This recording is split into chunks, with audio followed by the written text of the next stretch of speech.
encore une fois, pour aborder un chapitre qui n'est pas très glorieux par rapport à la mise en place d'événements dans la région, dans le département. On avait donc pour cette année fait un partenariat donc avec la région qui nous a soutenus sous forme de subvention et la mairie de Cayenne qui devait nous mettre le stade à disposition pour l'organisation de la manifestation. Donc on a été soumis à un certain nombre de contraintes de sécurité, de mise aux normes du stade de Baduel qui ont rendu très, très difficile l'organisation de la manifestation.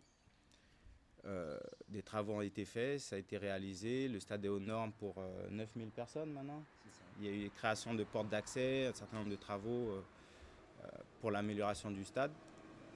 La commission de sécurité nous a félicités en nous disant que c'était la première fois qu'un événement en Guyane répondait à toutes les normes de sécurité. La mairie a financé à hauteur de 10 ou 15 000 euros pour les portes.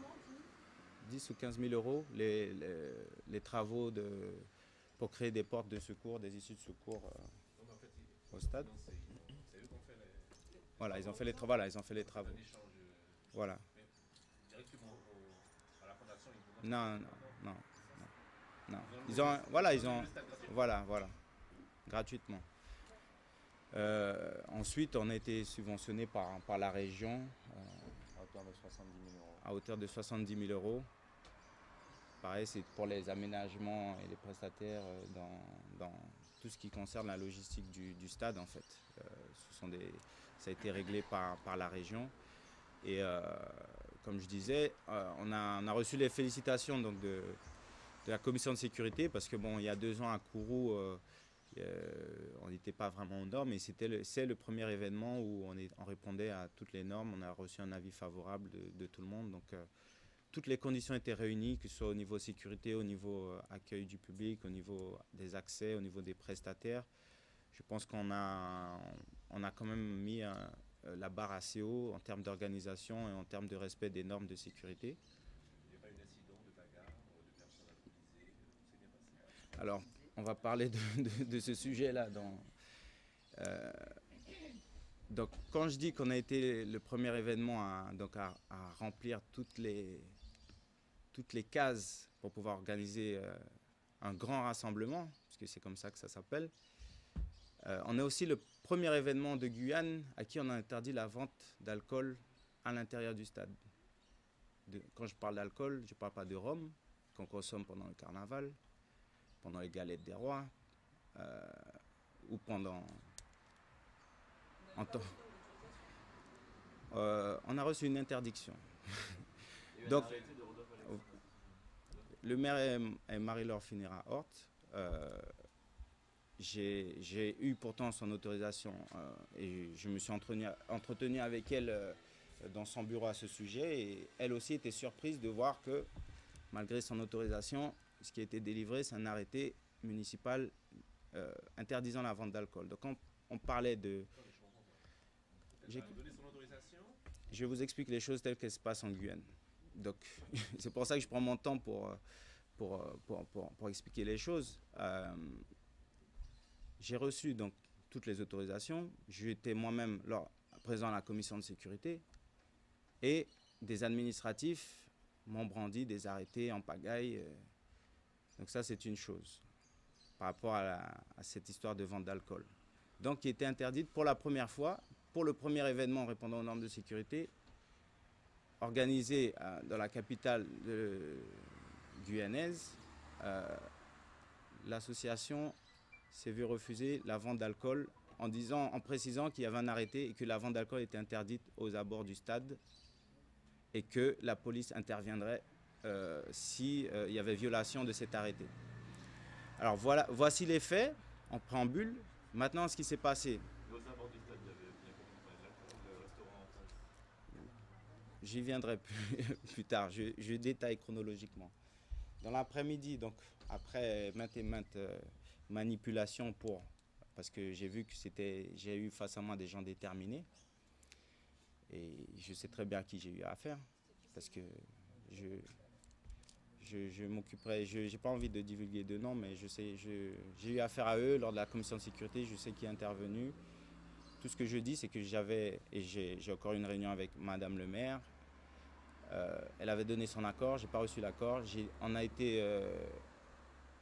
a eu face à nous, quand je dis on, les bénévoles, parce que moi j'étais en train de faire des tractations dans les bureaux et bon, c'est assez difficile à vivre, mais il faut avoir ce genre d'expérience-là pour comprendre comment ça se passe ici. Les bénévoles, donc quand je parle de bénévoles, c'est ma famille, qui s'occupait donc sur leur temps libre de la buvette, étaient en attente donc de cette autorisation. Pendant que j'étais en train d'obtenir l'autorisation, la police nationale est venue et a commencé à afficher les bénévoles de l'association. Le vendredi précédant l'ouverture du festival. Affichée. Elle est présente là, elle peut vous expliquer ce qui lui est arrivé. Des photos, prise de coordonnées, et puis à compter bière par bière, tout le stock qui nous a été mis à disposition par un sponsor, en nous interdisant l'alcool et en disant que s'il y avait une bouteille qui disparaissait, qu'il y aurait des poursuites engagées à l'encontre de l'organisateur. Donc quand on dit organisateur, c'est One Love Foundation. Maintenant, on a obéi, puisqu'il y avait un arrêté, on veut être en accord avec la loi, malgré le fait que l'arrêté soit daté de la veille de la manifestation. Donc on respecte même ce qui est illégal. Maintenant, le déroulement de la manifestation. Donc, j'avais pourtant insisté lors de la commission de sécurité en disant si on ne vend pas d'alcool à l'intérieur, des gens vont venir alcooliser ou vont s'organiser comme ça se fait. On est tous Guyanais, même si j'habite pas ici, je sais comment ça se passe. Je suis assez impliqué dans l'activité économique de mon pays. Donc, c'est ce qui s'est passé. Sur le parking même du stade de Baduel où il y avait un arrêté, on vendait de l'alcool. On consommait de l'alcool dans des thermos, aucune intervention. Aux yeux de la police, aucune intervention. Commerçants dans la rue du stade de Baduel vendant de l'alcool jusqu'à 3 h ou 4 h du matin, sous les yeux de la police, aucune intervention. Donc tout ça, ce sont des faits qu'on a relevés et que vous êtes vous-même journaliste, vous m'avez dit, on vendait de l'alcool, il y avait de l'alcool. Donc partout, sauf au stade, sauf dans le stade. Qui organisait la manifestation, qui a investi, et la région et la mairie ont investi aussi, et qu'on est censé être partenaire. Donc voilà comment les choses se sont déroulées. Je pense que... Toute association peut en faire la demande et la partie en maire de l'accorder, sachant qu'on avait un prestataire pour la buvette qui avait sa licence de restauration, donc qui était tout à fait en droit de vendre de l'alcool. Quand on est une association comme nous et qu'on essaie de faire des choses bien, on est obligé d'être en accord avec la loi. Pour préciser, et j'étais présent, c'est moi qui me suis exprimé, que s'il n'y avait pas d'autorisation, on n'allait pas vendre. On n'a pas vendu. Maintenant, c'est l'attitude de la police qui a montré, bien sûr, qui a fait une démonstration de force envers les bénévoles. Ça, il n'y avait pas de problème, mais envers, à l'extérieur du stade où ils étaient censés intervenir, ils étaient doux comme des agneaux. Ça, ce sont des faits. Il y a eu des incidents avec un vigile qui s'est fait foncer dessus, sous les yeux de la police. Sous les yeux du commissaire, sur la Lavoine, qui était présent à l'extérieur. Et doux comme des agneaux. Donc, moi je dis, on fait des choses.